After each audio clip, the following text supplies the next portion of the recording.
Your Excellencies, distinguished guests, ladies and gentlemen, welcome to the more formal start of our 15th edition of the Arctic Futures Symposium. Welcome to everybody. Thank you for all of being here. I see a very full room. Thanks for being here in Brussels. Also, thank you for the people online. We have a growing, since a few years, of course, a growing online community. But I would also like to start by thanking, of course, Ms. Aaju, who gave us this delightful ceremony and explanation to officially start the 15th edition of the Arctic Futures Symposium.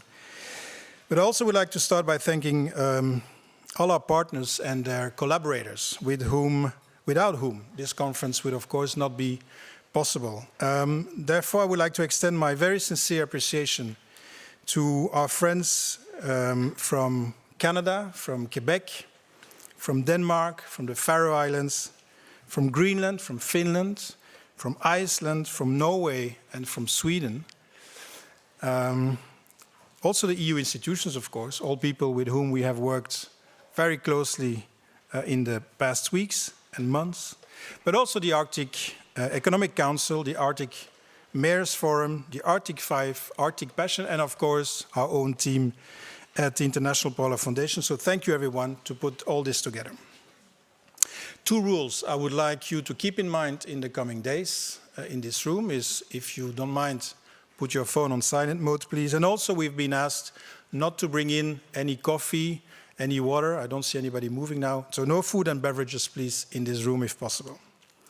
So we have an interesting and, as usual, busy schedule for today until tomorrow afternoon. We have many different topics that we will touch upon, and we will also announce the third winner of the Laurent Strachan Futures Award, Arctic Futures Award. That will be tomorrow around lunchtime. But let's start with the program today. And before I introduce our first keynote speaker, I would like to share with you a small message from our founder, the founder of the International Polar Foundation and our chairman, who is currently, as he usually is, in Antarctica, so not able to be with us, but he asked us to share a little video message with all of you today.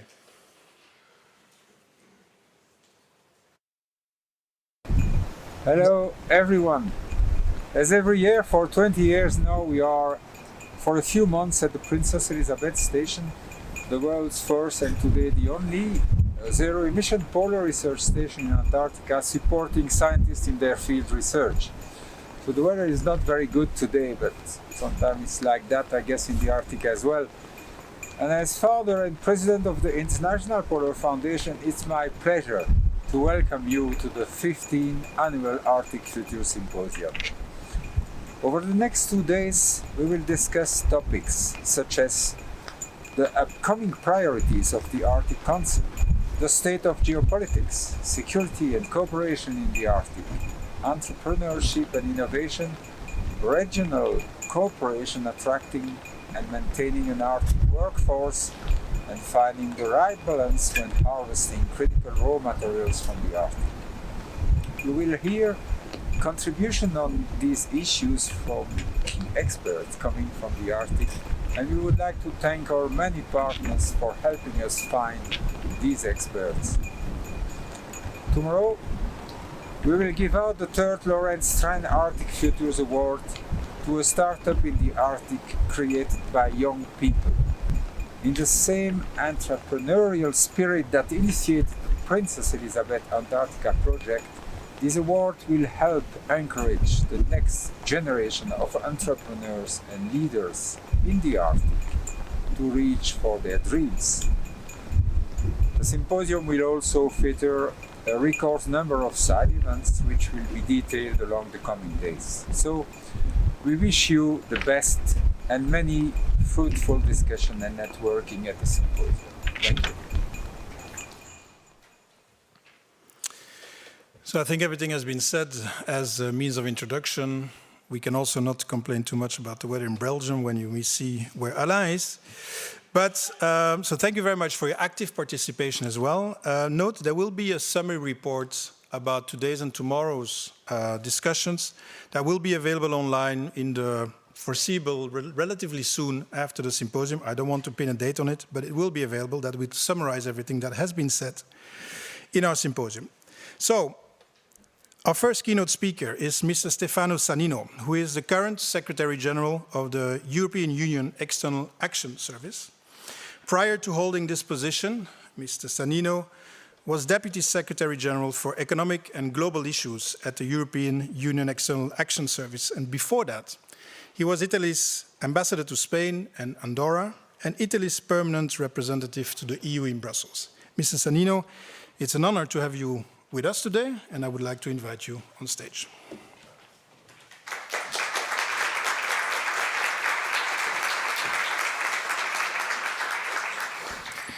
Good afternoon, and thank you very much for inviting me. And it is a pleasure to have the forum, the Arctic Futures Symposium here in Brussels.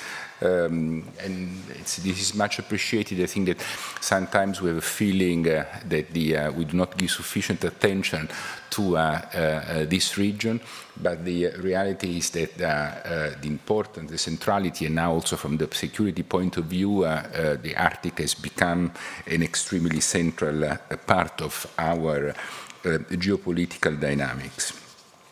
And it is true that, in particular, in these last few years, we are facing a much more complex local and geopolitical environment, especially following the Russian aggression against Ukraine, and the effect that this may have also in an Arctic context.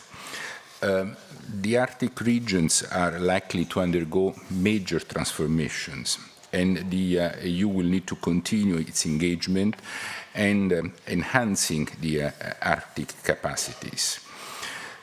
Major transformations across the region are playing out already and will continue over the next decades.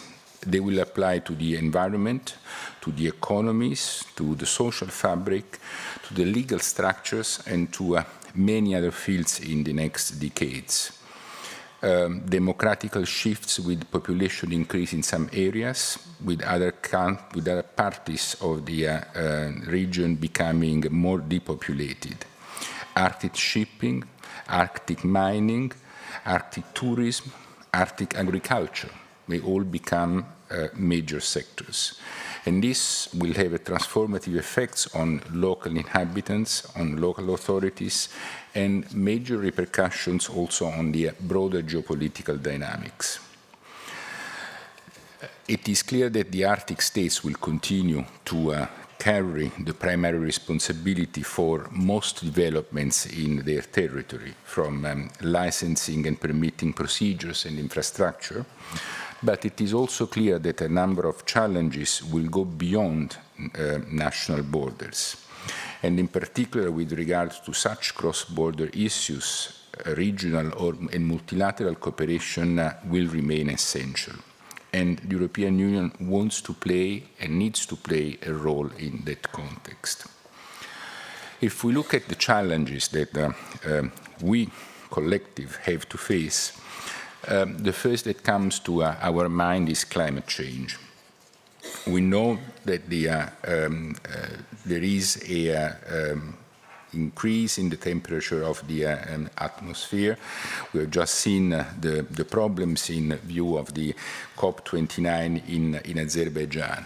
But in the Arctic, temperatures are rising 3-4 times faster than in other parts of the globe, pointing to increases that goes from +9 to +12 degrees over the coming decades. So even if the weather was not too good, I mean, as a matter of fact, there is a problem that we have and that unfortunately we are all facing. The increase of the temperature is causing ice and melting, the permafrost on land and under the seabed to thaw. And this is threatening the livelihood of local inhabitants, including the indigenous peoples, and will transform the physical landscape. Wildfires are occurring more frequently and cover large areas. Local authorities, businesses, and the Arctic states are struggling to get to grips with the ecological, economic, and social effect. energy companies are monitoring the risks for pipelines. Port authorities are monitoring the impact on maritime traffic. And armed services are monitoring cracks in airstrips and other critical installations. The second big challenge that we are collectively facing are the resources. There is a great interest for the Arctic, and there is no doubt about that. But it is also true that much more resources needs to be allocated, and the resources to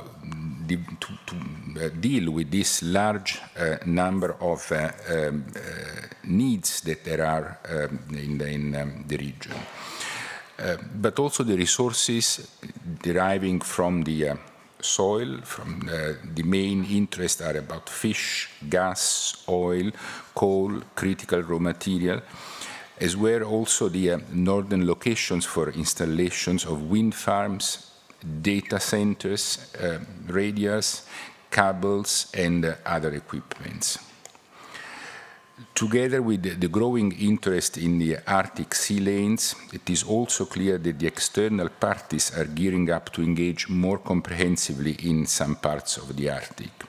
And this is an opportunity, but also a big challenge.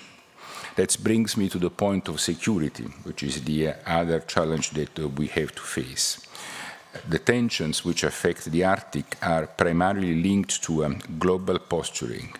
During the recent years, Russia has reinforced its military assets across its Arctic regions, and Russian military exercises have become much more frequent than they were 2 decades ago. Russia and China have held joint Arctic exercises. New security challenges are spreading. Hybrid threats and cyber attacks are already causing problems and require stronger defensive systems. And the recent cable incidents in the Baltic point to the difficulties that we all face. Still, despite the changed circumstances following the Russians' aggression against Ukraine, the European Union continues to believe that a safe, stable, sustainable, peaceful and prosperous Arctic is important not just for the Arctic itself, but also for the European Union and for the world. The European Union is strengthening the network of security and defense dialogues. Norway, Iceland, and Canada are essential partners in that perspective. And we all hope that the next US administration will be willing to address all these issues constructively and in cooperation with its key partners. In my view, these areas are particularly well suited for civilian transatlantic cooperation, seabed mapping, Earth observation, wildfires, and impact from the thaw of permafrost. When it comes to dual-use assets, we need to be much more vigilant. Fishing vessels and cargo-carrying vessels that conduct disruptive operation must be tackled with firmness. Where we can contribute to face these challenges in a robust and sustainable and inclusive way, as European Union, we will work with like-minded states, partners, local authorities, representatives of indigenous peoples, NGOs, business representatives, researchers, think tanks. And let me stress, to conclude, that the European Union has been an active player in the Arctic, but wants to strengthen even more this dimension. And as a strategic Arctic actor, we want to work in support of our member states and in collaboration with our partners. I wish all the participants at this year's Arctic Futures Symposium a fruitful conference.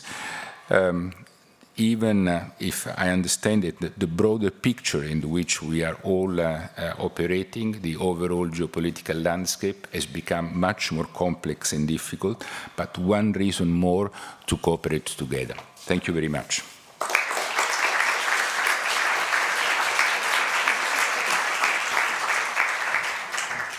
Thank you, Mr. Sannino. Appreciation for your remarks, amongst other about the different challenges. in the region and internationally. Our next keynote speaker is Ms. Charlina Vitcheva, the Director General of DG MARE at the European Commission. She's making, and she's coming already on stage, her third appearance at the Arctic Futures Symposium. Welcome back. Ms. Vitcheva has been Director General of the DG MARE since June 2020. And before this, she was Deputy Director General and an Acting Director of the Joint Research Center. She also spent 15 years in Bulgarian, if I'm correct, Bulgarian public administration, including at the permanent representation of Bulgaria here in Brussels, handling agriculture and fisheries issues. And she was actively involved in the EU accession negotiations of Bulgaria, but I'll keep it short. Welcome back at our symposium, Ms. Vitcheva. I'll leave you the lectern, please.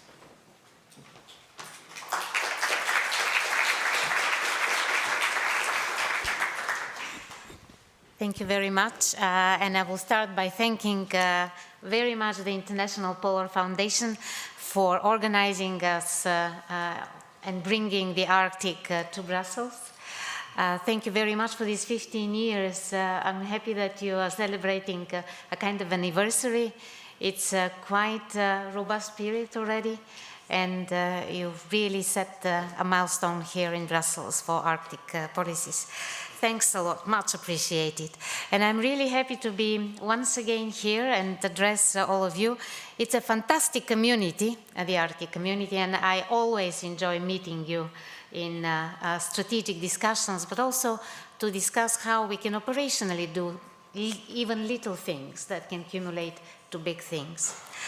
And since last year, we have a lot of changes in the European Commission. You're one of the first to kind of be in a sharing mood of what I'm going to say now for the new Commission. So we have a new college that started over the weekend, so it's the first working day, though the Commission is very much used to work over the weekends as well. So I don't know whether it's a sign that we will be not sparing our weekends even in this mandate. But we are here quite committed to the Arctic, and on our front we have a new commissioner that is responsible for fisheries and the ocean. And of course, a very important part of his portfolio will be the Arctic policy. So we have Commissioner Kostas Kadis, who comes from Cyprus. And though it is in the middle of the Mediterranean, I'm sure that his heart will be with the Arctic policies as well. So we keep on delivering, and we already started with the Commissioner to set the planning ahead for the Arctic-related events and also initiatives. The European Union has been busy in delivering a number of milestones, and I will start with the one that is very important, and it was at the core of our revised Arctic policy. This is the opening of the European Commission office in Inuk, in Greenland. It is now a fact, and not only, it has been opened by the President of the European Commission, which is a symbol of how much importance we invest in the Arctic. And I will quote the President in her words: "This office is a new era of the EU-Greenland partnership." And her assessment is right on the spot. The creation of this office was one of really the milestones, and we've been asked all the time by the Arctic community, when. Now it's a fact. Stefano has spoken about the strategic importance of the Arctic, that is also for Greenland, but I would like to mention something more with regard to this specific region, Greenland, because we just managed to finalize yet another protocol for fisheries in Greenland, which is much wider than fisheries, actually, because we set the scene for how we are going to fish in the region, but there is much more around it. There are many more projects that we finance within this Sustainable Fisheries Partnership Agreement, which bear an enormous importance in our relationship. So this is yet another milestone. It actually sets the fisheries for the next 6 years and all the adjacent policies and projects that we are going to develop. By supporting Greenland's economic resilience through fair and balanced terms, this protocol underscores the EU's dedication to fostering long-term sustainable growth and environmental responsibility in Greenland, and it actually joins the 225 million euros the EU provides for the period 21-27 to support education and green growth. So a lot is going on there, and we stand ready to be a strategic partner for Greenland. We are working with people living in the Arctic, and we are doing so also at the very local level. In January 2024, we launched the Arctic Urban Regional Cooperation Network. I understand that you're here today. My congratulations for the great work that you have done so far. With the funding that we provided of 2 million euros, this unique network actually brings together 15 municipalities from across the Arctic, focusing on matters chosen by yourself. From attractiveness to the population or to tackling impacts of climate change, and I fully agree with Stefano that climate change remains at the core of all the challenges in the Arctic. And I would say that indeed COP29 showed how important the work is, and we have to really be consistent in nudging, especially like-minded countries, what needs to be done, because the projection of climate change and impacts in the Arctic is multiplied.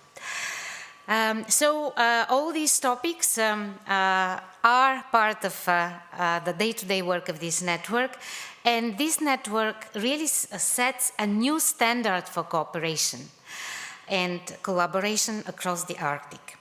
I would also like to express my special thanks to the Arctic Mayors Forum, which is another very important initiative, for their support, for their commitment, for the work with which they contribute to this initiative. And I will come now to the topic of the young generation, and I'm extremely happy to announce that on top of our very strong engagement with the young generation in the Arctic, the European Commission at large puts a lot of focus on the dialogue with the young generation in Europe.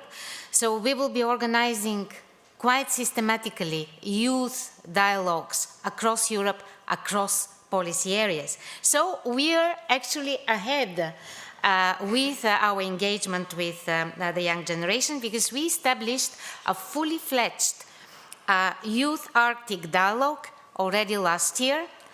Oh, actually that was this year. I'm too fast to get this year out. During the European Arctic Forum in May, where this dialogue became one of the highlights of the European Arctic Forum, which is the milestone for the Arctic that is in the European Union. So we will have this EU Arctic Youth Dialogue as a traditional event as of this year onwards. And with this overall engagement of the Commission with the young generation, the EU Arctic Youth Dialogue, you'll actually spearhead this work. Also in 2024, we started our third grant for the Sami Council, a 3-year project of 300,000 euros funding. It will keep helping the Sami community to enhance their capacities and bring south visions and lessons from Sapmi and the Sami people. These developments join the other achievements. For example, the launching of the Copernicus Arctic Hub in 2024, the ongoing investment of around 380 million across the Arctic dedicated to research and innovation, and this is on the horizon. And I will mention also the investment of 273 million euros in the 21-27 period, which are focused on sustainable development, climate change, innovation, SMEs and very much startups, of course, culture, education, and cross-border governance under Interreg. So we are working with like-minded Arctic states and with the Arctic Council, which is a very important, the most important establishment in the region. We are exploring how the European Union work indirectly benefits the work of the Arctic Council, its working groups, and of course, at the same time, how we directly support their work, notably the Commission, with the Commission Joint Research Center, which I know very well, including the work that the JRC is doing specifically on the Arctic.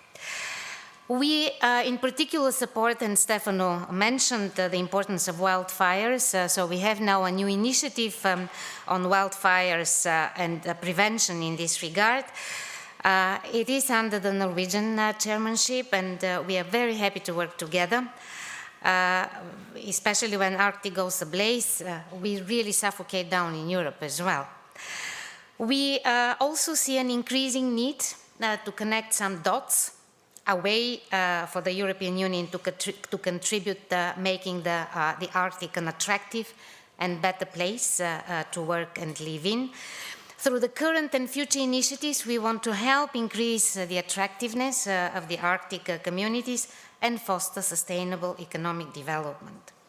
We do so with the Arctic people, for the Arctic people, and actually nothing in the Arctic without the indigenous peoples. This year also, and I'm really proud of that, we managed to expand the EU Arctic visibility and engagement with our very strong participation at the 10th anniversary of the Arctic Encounter Symposium, which takes place in Alaska. Actually, the European Union was very little present there in the last 10 years, but at the 10th anniversary, and on this occasion, and being invited massively with a lot of ambassadors and myself and the ambassador of the EU in Washington, we really managed to set the tone of a much more intensive cooperation with this part of the Arctic, Canada and the US. And it is really crucial that we set the fruitful linkages with this part of the Arctic, and we engaged in a strategic discussion about a holistic Arctic. Many of you might be now wondering if the new Commission is going to launch an update of the EU Arctic policy. Because there is a new Commission, and this is a legitimate question. Our last update actually took place to reflect changes and needs. And the next update, whenever it takes place, will also cover new developments. So it is for us to see whether the changes will be so dynamic and the needs will evolve so intensively in order to justify a new updated Arctic policy. But we will keep pace with you.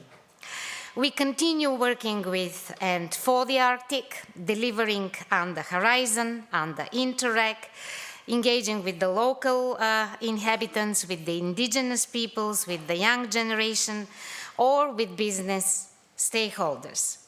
We contribute very much to make the Arctic safe, stable, and prosperous. Stefano was very exhaustive on the security dimension, so I will not cover it here, but it is a very, very important challenge and strength of our work.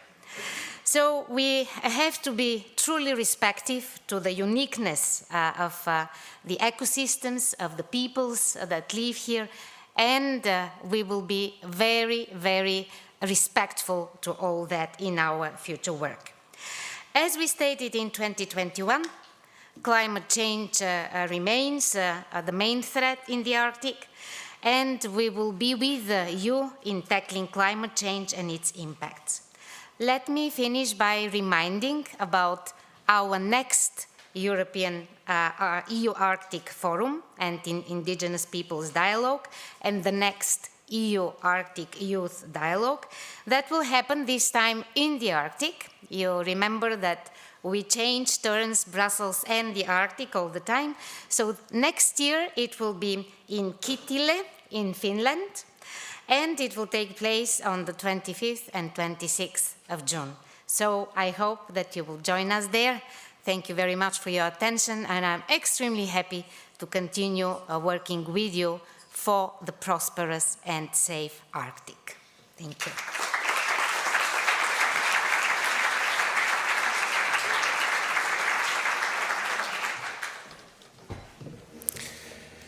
Thank you, Ms. Vitcheva. Thanks for sharing the views, the progress and the plans of the EU on Arctic matters.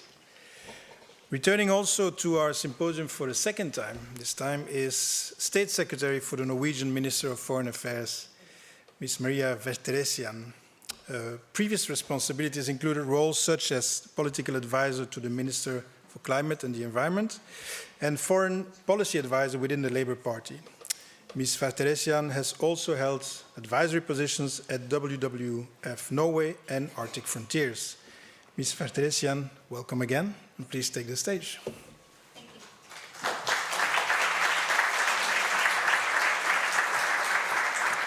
Thank you so much.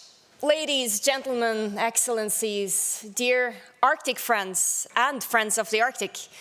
It's a true privilege and a pleasure to be back here for the second time at this very important symposium on an issue so close to my heart. And I have to really say, to be honest with you, it's a pleasure to speak about the Arctic here in the capital of the EU. It really combines two of my favorite topics and also two of my key responsibilities as the Deputy Foreign Minister of Norway. Because consecutive governments in Norway across the political divide have defined the Arctic as a top priority on their agendas. And my government has explicitly named it a top strategic priority. And the reason, you might wonder, well, it's simple. The Arctic is where the local meets the global. Nowhere in our domestic policy is foreign policy so closely intertwined than in the Arctic. Friends, have you ever wondered about who you are? Now, a quick look at the map can actually give many answers to that question. Norway is the Arctic. The Arctic is an inevitable and invaluable part of our identity because half of our land territory, well, it's within the Arctic Circle. And some 9% of our population, they live in the Arctic. And that is larger than any other Arctic nation. So investing in the Arctic, in the people living there, well, it equals investing in the roots of our identity. Having sustainable, resilient, and vibrant communities across the region, well, it's fundamental. But this ambition also goes cross-border, strengthening ties between local communities in the northern Nordic. So in other words, we know the Arctic because the Arctic is our home. So when plans for the Arctic and about the Arctic are made, they must include the Arctic perspective. Or put it in other words, nothing about us without us.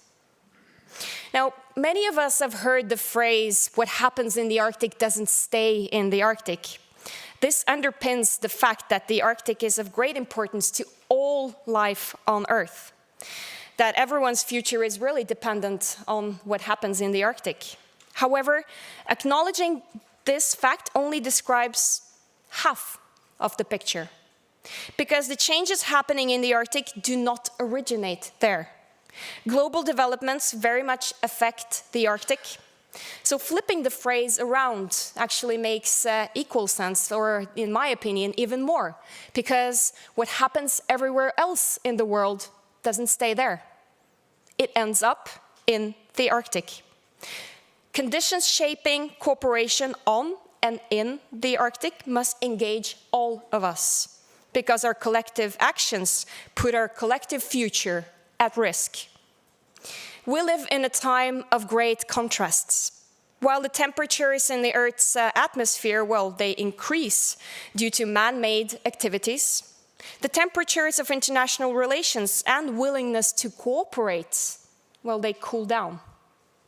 Looking 35 years back, the first few decades after the fall of the Berlin Wall were called the golden age of multilateralism, of optimism, of cooperation. Globalization and democracy, well, they were trending. Some called it a positive wind of change. The last decade has, on the contrary, been dominated by a number of megatrends taking us in the opposite direction, and a less optimistic one, I might say. And two things are common to the trends shaping this. Well, firstly, they are interconnected and converge in the Arctic. And secondly, the largest trends are actually all beginning on the letter C. And to start with the first C, that's conflict. There is more of it globally, and there is a war waging in Europe. Russia's full-scale invasion on Ukraine has upended the security landscape and situation in Europe. The dynamics of cooperation in the Arctic are affected with an atmosphere of increased uncertainty and unpredictability. Russian aggression in Ukraine has also led Finland and Sweden to join NATO in a record short amount of time, I would say. And also to be a bit local, if you drive on the main road in Norway, that is E6, E6 from north of Trondheim and towards Kirkenes, you not only have EU on the right-hand side of the road, you also have NATO, trusted and valued allies. Now, to turn to another C, or two, in fact, that is climate change. It is a megatrend that really doesn't care about geography or geopolitics. And knowledge produced by the Arctic Council tells us that the Arctic is warming way faster than the global average, up to 4 times faster indeed. Wildland fires have already been mentioned, melting of tundra, changing ecosystems and resources on the move. All of this is threatening life in the Arctic, meaning that our identity, our present, and our future is at stake. The effects of climate change threaten the life of indigenous people and the local communities in the region. Now, yet another C, that is China.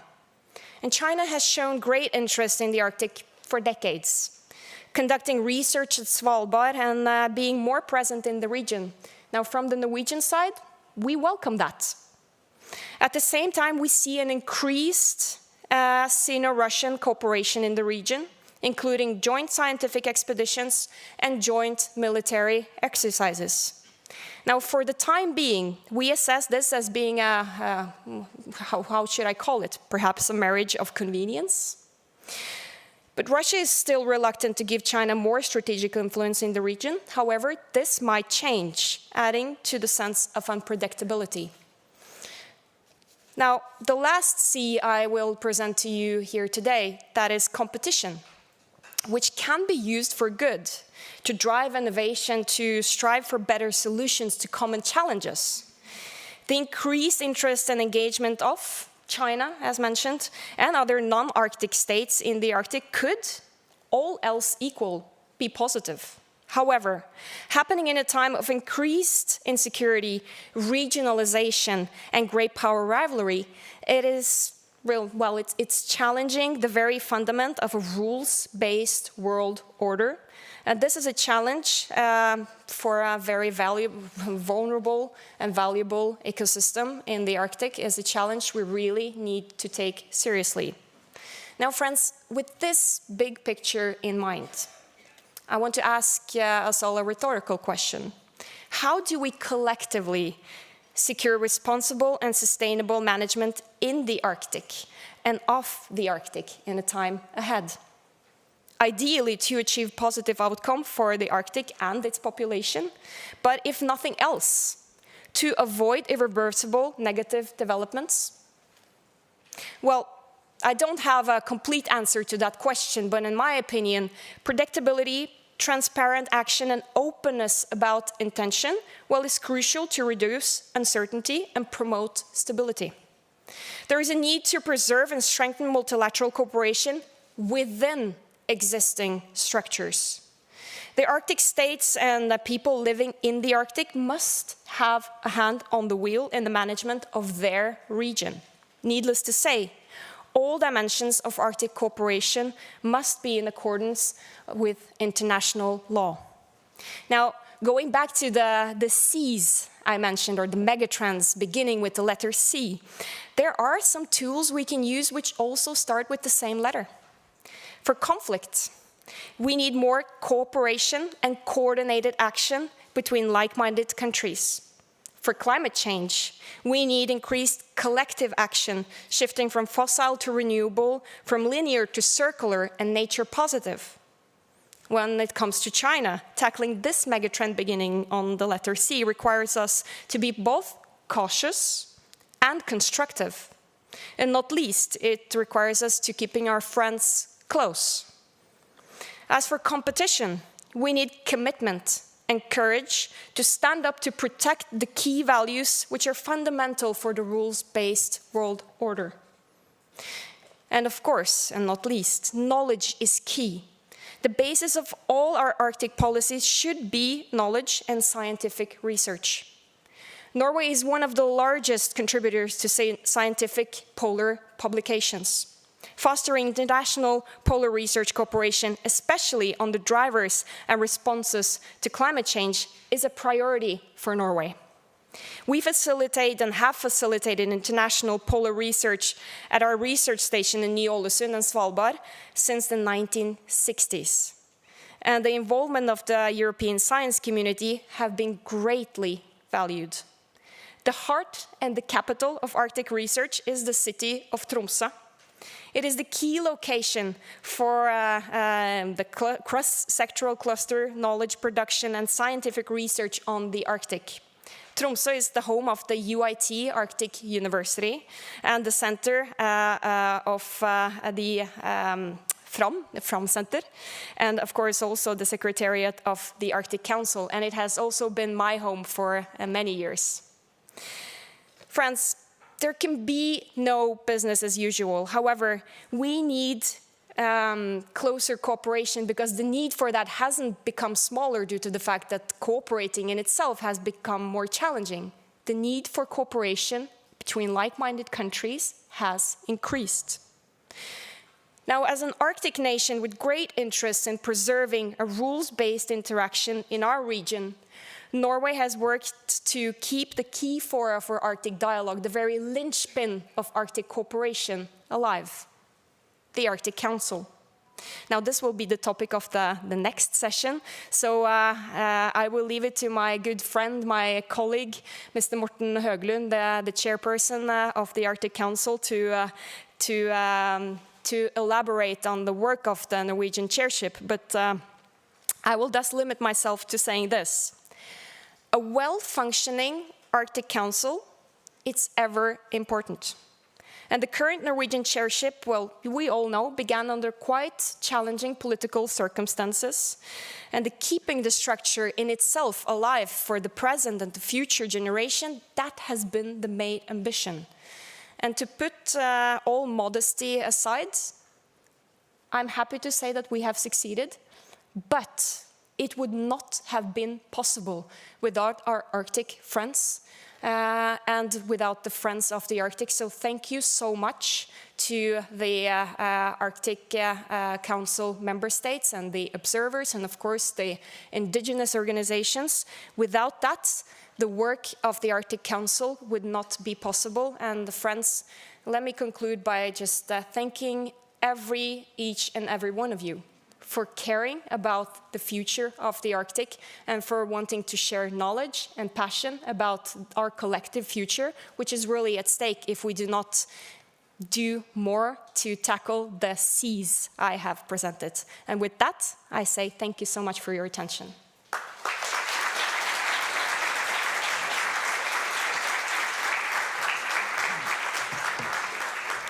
Thank you, Ms. State Secretary, for showing the importance of the region, its investments and its community, and also to see the challenges for your country.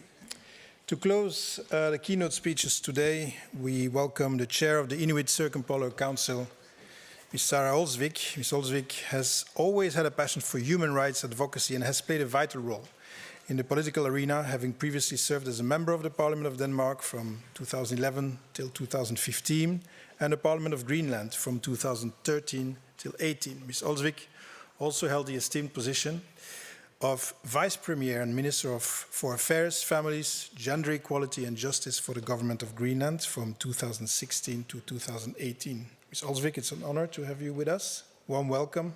The floor is yours.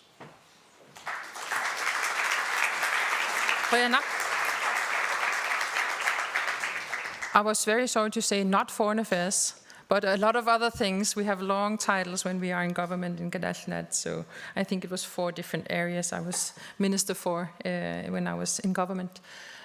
Firstly, thank you so much for bringing Inuit ingenuity to the opening of this symposium with the lighting of the Qulliq. I can imagine that some of you might think a little bit deeper about the knowledge behind the Qulliq and how we were able to not just survive, but thrive in the Arctic, as I'll also say in my address, from such a small flame.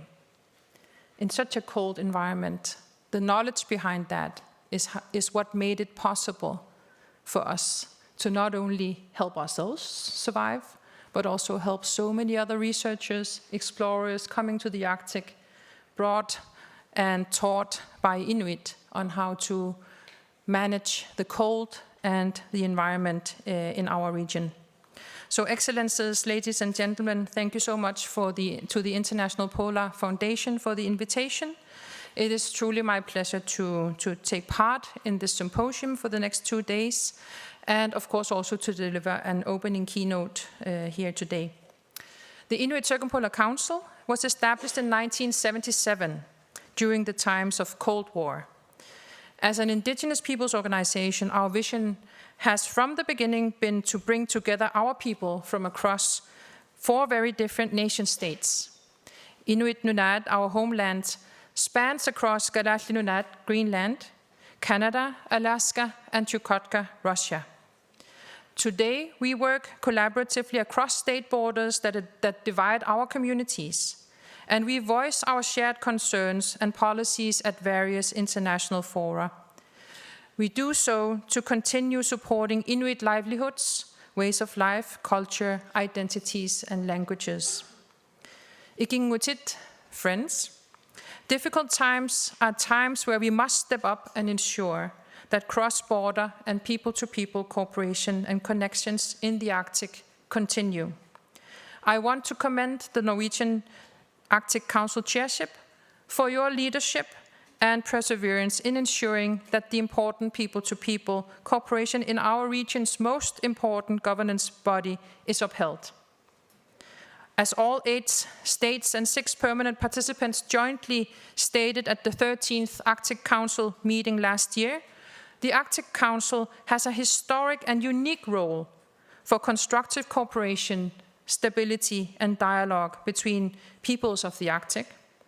In the statement, we furthermore jointly recognized the rights and role and status of Arctic indigenous peoples, and jointly we expressed our commitments to safeguarding and strengthening the Arctic Council. As a co-founder of the Arctic Council, Inuit Circumpolar Council looks ahead with resolve to the incoming chairship of Gadaśniad, Greenland, Denmark, and Faroe Islands, known as the Kingdom of Denmark. Inuit Circumpolar Council will continue to safeguard the Arctic Council, and we have issued a position paper laying out our vision for further strengthening the Council's work with full and effective participation of Arctic indigenous peoples, our knowledge systems, recognizing our unique role in the governance of our region. And as I said, Inuit have not only survived, but thrived in our Arctic homeland for millennia. And we are there to stay. As we have forged our own development, we have seen settlers coming and leaving. We have been through tough times of colonization, changes of our societies, races for resources, some of which we have embraced, some of which we have rejected. We continue to live from the resources in our region, And we continue to do so based on our distinct ways of lives, constantly developing our cultures, our economies, and our societies as integral parts of a complex world, of the complex world around us. What we do on the ground, what our children will do in the future, is Arctic governance. Just as we need Arctic states to continue working with us, states need our expertise and insights to uphold the value and legitimacy of our Arctic cooperation. Today I want to speak about a few pressing issues which the states represented here have a big responsibility to address and repair. Indigenous peoples are facing a severe risk of devaluation of and failure to recognize our rights in the UN system and elsewhere. Early Sunday morning, yesterday, Korea time, ICC's delegation intervened at the 5th Intergovernmental Negotiations Committee meeting on a new plastics treaty under the UN. Here we expressed our deep concerns on the process of negotiations where the rights of indigenous peoples to full and effective participation were not upheld. The current draft treaty lacks a human rights approach, lacks affirmation of the UN Declaration on the Rights of Indigenous Peoples, and lacks adequate focus on all cycles of plastic pollutions, including on the chemicals that cannot be addressed in other treaties, such as the Stockholm Convention. As the research of among others, the Arctic Council working groups have shown, the Arctic is extremely vulnerable to plastics pollution, and this should be a treaty where we as a region come together with our non-Arctic allies for a strong multilateral treaty. A few weeks ago, we witnessed, and I'm going to be a little bit blunt here in the room full of friends, we witnessed another dysfunctional UN negotiation. At the UNFCCC COP, as the UNFCCC COP states failed to include and recognize the rights of indigenous peoples and put us in yet another vulnerable situation, taking us steps back from the achievements of the Paris Agreement. The final text approved on the NCQG, the new collective quantified goal on climate finance, removed all language on human rights and the rights of indigenous peoples. This is simply unacceptable. On top of that, the climate finance mechanisms that are being developed under the UNFCCC are not accessible for Arctic indigenous peoples. That is a default setting of the world with developed and developing, with so-called global north and global south. The delay tactics and dysfunction displayed at COP29 cannot set a new standard for climate negotiations. And geopolitical instability cannot be used as a reason for not stepping up climate finance commitments. Because as we heard earlier, climate change does not recognize state borders or take into account politics, economics, or geopolitical situations. If not repaired, decisions made by world leaders at COP29 will result in a continued burden, including financial costs of adaptation and mitigation to the drastic and irreparable climate changes on the shoulders of Inuit and indigenous peoples globally. World leaders must uphold their responsibilities and repair the dysfunction before COP30 next year. And we who are gathered here at this Arctic Futures Symposium must stand shoulder by shoulder to push for this repair. These are just two examples of international negotiations where indigenous peoples are not necessarily invited to the table, but we pave our way to and make our voices heard. We need states not only to hear our messages, including our messages in the final agreements strengthens the results, as we have seen in Arctic governance and elsewhere. The EU has unequivocally endorsed and supported the UN Declaration on the Rights of Indigenous Peoples. This brings with it a responsibility to push for its full implementation at all levels, locally, regionally, and internationally. We need a strong plastics treaty to ensure that the world collaborates across regions, across state borders, on ending the severe impacts of the pollution. We need strong UNFCCC resolutions upholding the Paris Agreement, recognizing and affirming the rights of indigenous peoples. And we need to not take steps back in implementing the rights of indigenous peoples, or to go to one negotiation after the other where we have to start from zero again, although those rights, the very same rights, were affirmed under the UN Human Rights Council and under the UN General Assembly. Now to some little bit more positive achievements of the year. This year I took part as a member of the UN Secretary General's panel on critical energy transition minerals in drawing up principles and actionable recommendations to ensure justice in the much needed energy transition sector. There is no doubt that pressure will be on indigenous peoples in the world's race for critical energy transition minerals. And this time we must do it right. I want to thank the European Commission Director General for Energy, Ditte Juul Jørgensen, who together with the South African Ambassador Joyce Diseko excellently co-chaired the panel.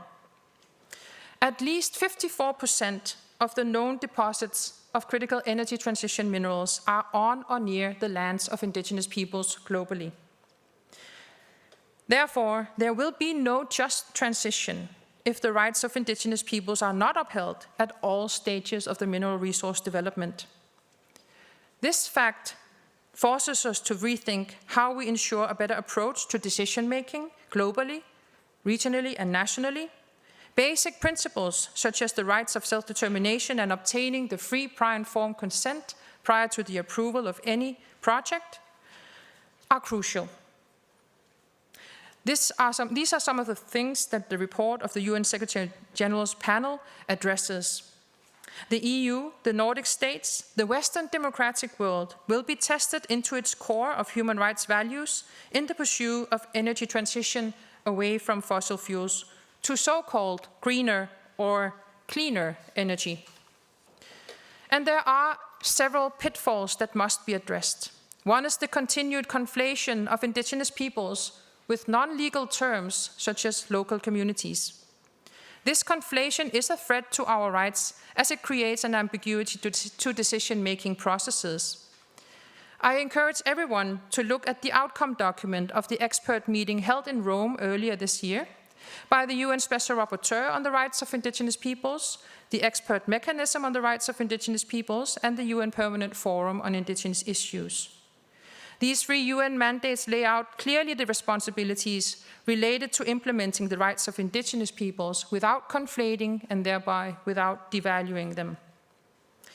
Excellences, in conclusion, I want to reiterate why our cooperation is so important. Inuit have a long-standing working relationship with the EU. Decisions taken here in Brussels directly impact our lives, livelihoods, and our human rights. Ways of working that we witness in the EU and in those states who formerly colonized our homelands bring with them systemic discrimination that we haven't gotten rid of. We need to work together to get rid of these systemic discriminations. This fall, ICC submitted our input to the European Commission evaluation of the EU seal product ban and the Inuit exemption. We called upon the EU to take concrete steps to support Inuit communities, promote the development of a strong, independent and sustainable market for Inuit seal products, and rectify the injustices and negative impacts caused by the ban on Inuit culture, health and economic prosperity. Seal hunting is a crucial source of food for Inuit communities, and as we saw earlier, it was what upheld our lives, lighting that small flame in our Qulliq for millennia. Essential in the harsh Arctic environment where other food sources can be scarce or prohibitive, expensive, or unsustainably imported from sources far away, the seal is there to sustain us. Before the ban, sealing provided essential income that supported both subsistence and other forms of economic activities, fostered local artisan and small business networks, and contributed to the overall economic resilience and independence of Inuit society. By maintaining Inuit cultural heritage through sealing, Inuit assert our inherent right of self-determination. The EU should work closely with Inuit to develop and implement policies that are effective, inclusive, and respectful of the human rights of Inuit. In doing so, the EU can honor its commitments under the UN Declaration, support the cultural and economic well-being of Inuit communities, and foster a more just and equitable relationship with indigenous peoples. Qoyana.